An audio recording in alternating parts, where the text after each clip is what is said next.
Shalom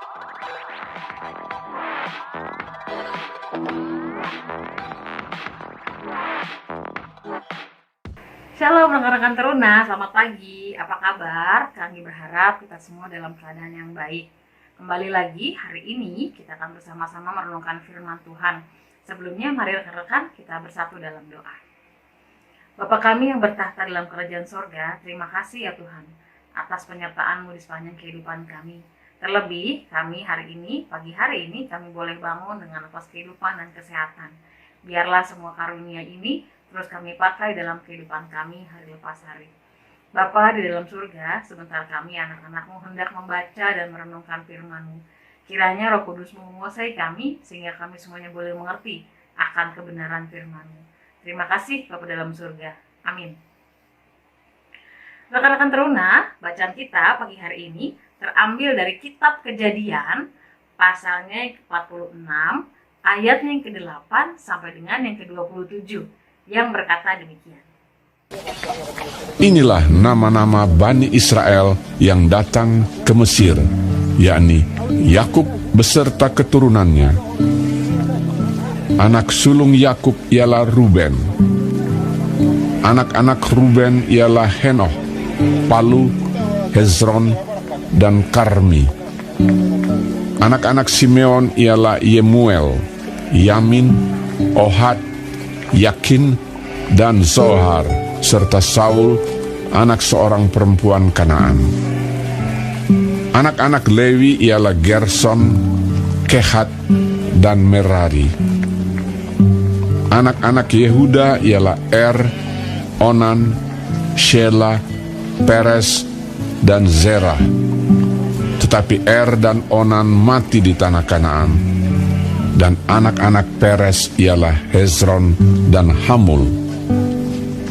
Anak-anak Isakhar ialah Tola, Pua, Ayub, dan Simron. Anak-anak Zebulon ialah Seret, Elon, dan Yahleel. Itulah keturunan Lea yang melahirkan bagi Yakub di Padan Aram anak-anak lelaki serta Dina juga, anaknya yang perempuan. Jadi seluruhnya laki-laki dan perempuan berjumlah 33 jiwa. Anak-anak Gad ialah Zifion, Hagi, Shuni, Ezbon, Eri, Arodi, dan Areli. Anak-anak Asher ialah Yimna, Yiswa, Yiswi, dan Beria. Serah ialah saudara perempuan mereka, dan anak-anak Beria ialah Heber dan Malkiel. Itulah keturunan Silpa, yakni hamba perempuan yang telah diberikan Laban kepada Lea, anaknya perempuan, dan yang melahirkan anak-anak bagi Yakub, seluruhnya 16 jiwa. Anak-anak Rahel, istri Yakub, ialah Yusuf dan Benyamin. Bagi Yusuf lahir Manasye dan Efraim di tanah Mesir, yang dilahirkan baginya oleh Asnat, anak perempuan Potifera, imam di On. Anak-anak Benyamin ialah Bela, Bekher, Asibel, Gera, Naaman, Ehi, Rosh, Mupim, Hupim, dan Aret. Itulah keturunan Rahel yang telah lahir bagi Yakub, seluruhnya berjumlah 14 jiwa. Anak Dan ialah Husim. Anak-anak Naftali ialah Yahzeel, Guni, Yezer, dan Shilem. Itulah keturunan Bilha, yakni hamba perempuan yang diberikan Laban kepada Rahel, anaknya yang perempuan, dan yang melahirkan anak-anak itu bagi Yakub, seluruhnya berjumlah 7 jiwa. Semua orang yang tiba di Mesir bersama-sama dengan Yakub, yakni anak-anak kandungnya, dengan tidak terhitung istri anak-anaknya, seluruhnya berjumlah 66 jiwa. Anak-anak Yusuf yang lahir baginya di Mesir ada 2 orang, Jadi, keluarga Yakub yang tiba di Mesir, seluruhnya berjumlah 70 jiwa. Demikianlah pembacaan Alkitab, terpujilah Kristus. Rekan-rekan teruna, pernah nggak kita merasa kesel atau sebel gitu ya? Karena suatu rencana yang sudah kita susun, yang sudah kita siapkan sedemikian rupa, hancur gitu ya, gagal. Misalnya ketika sebelum pandemi kemarin ya, sebelum COVID melanda dunia, mungkin kita sudah punya banyak rencana ya, tapi karena COVID melanda kita dan seluruh dunia, akhirnya rencana kita yang sudah kita susun semuanya gagal. Sebagai manusia, wajar kalau kita merasa kesel gitu ya, karena kita manusia cenderung menyukai hal-hal yang pasti. Tapi ketika ada perubahan besar secara tiba-tiba, itu akan mempengaruhi hati kita, ya.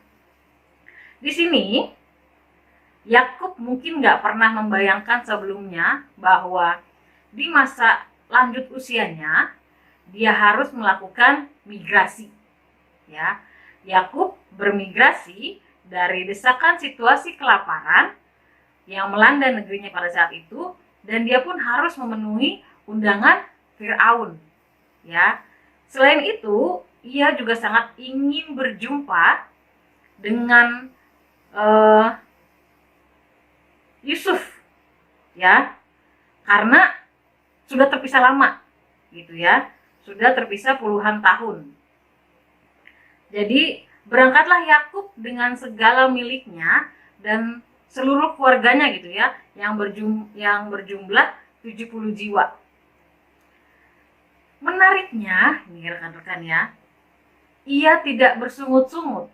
Meski di usianya yang sudah lanjut, ia harus keluar dari zona nyaman.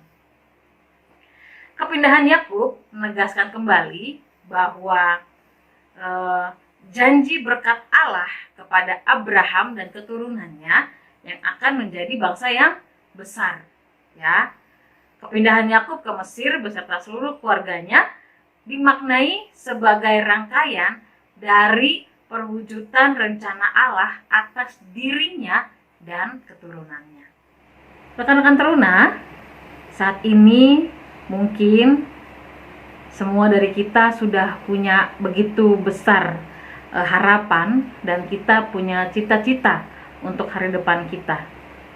Penting untuk kita sadari bahwa perjalanan kehidupan kita aja bisa tidak sesuai dengan kehendak kita, bisa tidak sesuai dengan rencana kita.